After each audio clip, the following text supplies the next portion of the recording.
Ito mga kababayan, ako'y magluluto ng talong. Ilagyan ko po ng itlog, paprika, cajun, garlic, at saka salt and pepper po.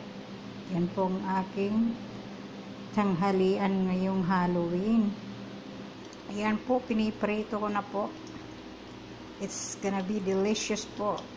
Ito po ang aking tanghalian ngayong November 1 po.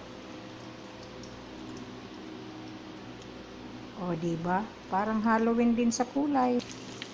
Ayan po olive oil po ang nilagay ko diyan para healthy naman. Lagyan ko po ng cilantro. Parang napakasarap. Ayan po ang aking tanghalian ngayon.